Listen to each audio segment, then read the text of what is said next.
Assalamualaikum, this is Maroof Khan. Welcome back to another video. I hope you all are doing well. So इस video में हम लोग Times Collegiate के first zoology के section B करेंगे.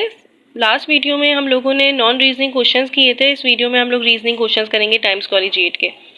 Question number 1 है why leukocytes are known as defenders of human body. So leukocytes WBCs होते हैं, वाइट ब्लड सेल्स, जिनको पुलिस ऑफ द बॉडी भी कहते हैं.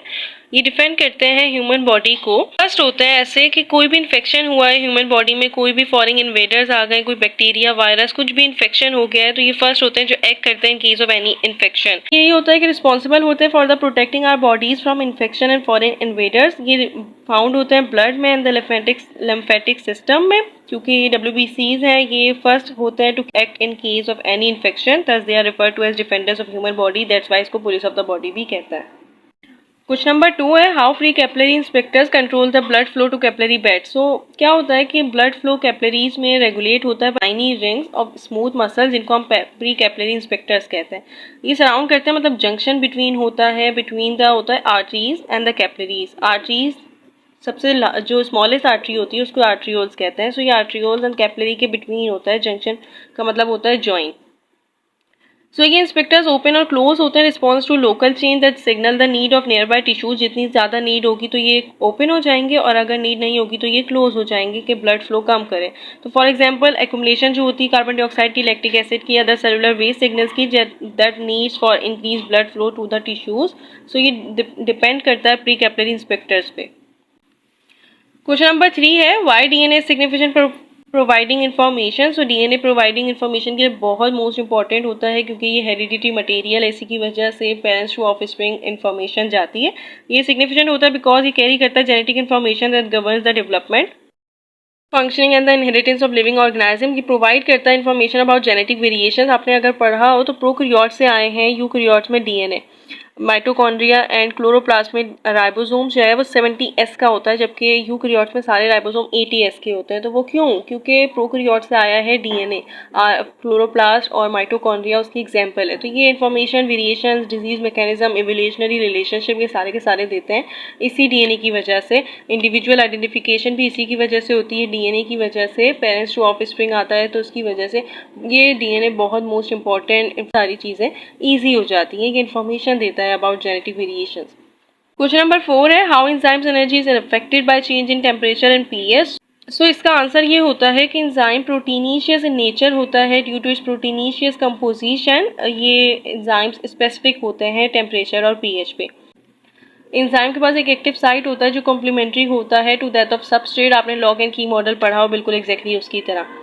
तो क्या होता है कि एक्टिव साइट अमाइनो एसिड से बने होते हैं. इसके पास पॉलीपेप्टाइड चेन होती है जो फॉर्म करता है टर्शरी स्ट्रक्चर ऑफ प्रोटीन. जब भी लो या हाई टेम्परेचर होगा, लो ऑप्टिमम टेम्परेचर या ऑप्टिमम pH, तो एंजाइम की जो एक प्रोटीनिशियस नेचर है वो डिस्ट्रॉय हो सकती है, वो डीनेचर हो सकती है. उसकी वजह से एंजाइम का रेट ऑफ रिएक्शन है, एंजाइम इफेक्ट हो जाता है. तो दैट्स वाई ये इसका रीज़न होता है. प्रोटोस्टोम और एक होता है ड्यूटोस्टोम. प्रोटोस्टोम वो होता है जब भी, अगर आपने पढ़ा हो तो ब्लास्टोडोम की जब क्लीवेज होती है और वो फर्स्ट डेवलप होता है इनटू माउथ में, वो होता है प्रोटोस्टोम. और जो ड्यूटोस्टोम होता है उसमें क्या होता है कि ब्लास्टोडोम फर्स्ट डेवलप होता है एनस में. क्वेश्चन नंबर 6 है why human breathing is known as negative pressure breathing. So negative pressure ventilation कहते हैं इसको, नेगेटिव प्रेशर ब्रीथिंग कहते हैं, एंड पॉजिटिव प्रेशर ब्रीथिंग भी होती है.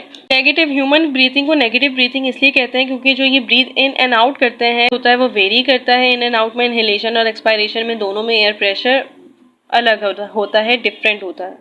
पैसिव ट्रांसपोर्ट पढ़ा हो तो उसमें आपको पता होगा कि जो डिफ्यूजन होती है मॉलिक्यूल्स की वो अक्रॉस द प्लाज्मा मेम्ब्रेन या कुछ भी, तो वो higher concentration to lower concentration होती है.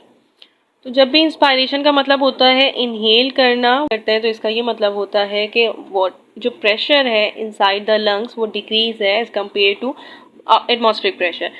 तो इनहेलेशन ये होती है कि फिर वो फॉल हो जाता है और एयर एंटर हो जाती है लंग्स में. जबकि अगर प्रेशर हम बात करें एक्सपायरेशन की, इनहेलेशन जब होती है जब pressure of the alveoli increase हो जाता है, एक्सीड हो जाता है as compare to atmospheric pressure. That's why air blown हो जाती है from the lungs.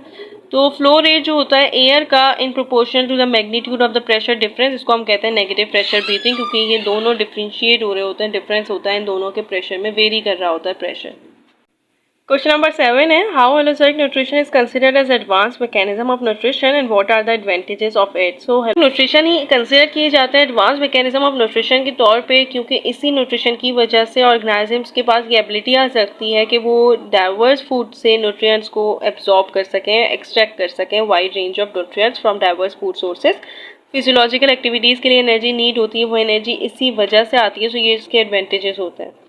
Question number 8 है, why artificial sweeteners are not harmful to diabetes patients. तो ये होता है कि हमारी बॉडी की शुगर जो नेचुरली अकरिंग शुगर होती है वो होती है डी शुगर्स, राइट हैंडेड होती हैं वो, जबकि अगर हम बात करें आर्टिफिशियल स्वीटनर्स की तो वो एल शुगर होती हैं। कुछ इंजाइम होते हैं जो सिर्फ और सिर्फ मेटाबोलाइज कर सकते हैं राइट हैंडेड शुगर को ही। राइट हैंडेड मतलब राइट हैंडेड जो एंजाइम्स होते हैं वो मेटाबोलाइज कर सकते हैं सिर्फ और सिर्फ राइट हैंडेड शुगर को। अब जबकि ये आर्टिफिशियल स्वीटनर्स ये एल शुगर होती हैं, तो इसका ये मतलब है कि हमारी जो बॉडी में सिर्फ और सिर्फ एंजाइम राइट हैंडेड है वो मेटाबोलाइज इसको नहीं कर सकते। जब ये मेटाबोलाइज नहीं होगा तो इसका ये मतलब होता है कि ये कैलोरी भी नहीं देगा। इनका टेस्ट बिल्कुल एग्जैक्टली सेम होता है, बट क्या होता है कि इनकी ब्रेक डाउन नहीं होती जब इनके ऊपर कोई इंजाइम प्रॉपर काम ही नहीं कर सकते, क्योंकि हमारी बॉडी में लेफ्ट हैंडेड इंजाइम है ही नहीं।